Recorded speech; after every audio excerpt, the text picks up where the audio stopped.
Hey home bakers, it's Jack here at bakewithjack.co.uk, bringing you your weekly bread making tip every single Thursday. And this week I'm going to talk all about how hot to bake your bread.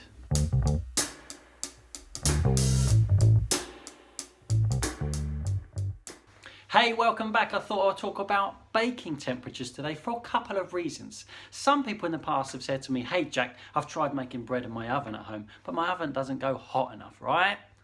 Wrong. That's not the case. You'll always be able to bake nice bread in your oven at home. That's why I've been successfully teaching people to make bread in their own ovens for the last 4.5 years without fail. The second reason is that bread making books will always tell you to bake really hot, and more often than not it's because it's written by an actual baker. Now, I'm not a baker, but I have been moonlighting in a bakery for the last few weeks or so, and it's been awesome. If you want to read all about that, I'll write a little blog post and put it on my blog. And in a bakery they bake the bread really hot, like super hot, like hotter than your oven at home will go. Now, in the olden days, I used to recommend people to max out their oven for the first part of the baking process. And then somebody had an oven that went up to like 290 degrees and they burnt their bread. I wasn't expecting that. I thought maximums was sort of like 230, 240. Mine goes up to 230 at a push.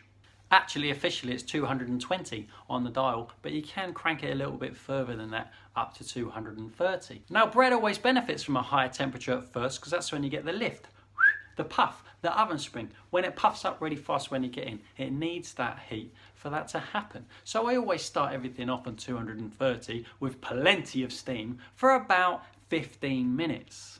And then I'll tend to turn it down to about 190 to finish the baking. For example, if I was making a loaf in a tin that was 500 grams of flour, I would pop it into the oven at 230 for 15 minutes, turn it down to 190 for 15 minutes, pop it out of the tin and pop it back in out of the tin into the oven for a further 10 minutes to finish it off. Total time 40 minutes. And that will allow for maximum oven spring at first, and then the time for it to bake through into the middle nice and evenly. Popping out of the tin removes the soggy bottom issue. There are a couple of exceptions to that rule that I use in general, one of which being the focaccia. Now, focaccia is a flat-ish bread with toppings on the top, and I tend to bake that at 180 to 190 for the whole duration, being 30 minutes. Because the idea is on a focaccia, you lift it up to peep underneath, and if it's golden on the base, it's ready.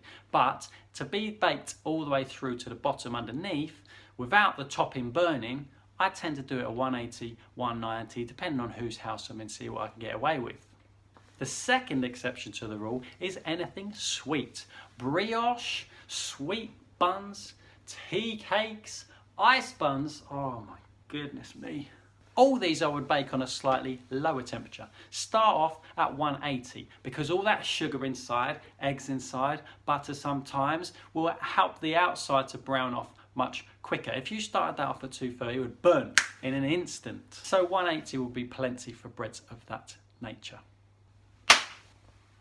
And there we have it. Listen, I hope this video has helped you out. Thank you so much for watching. I really appreciate you turning up and watching these little videos of me chatting in the kitchen, studio.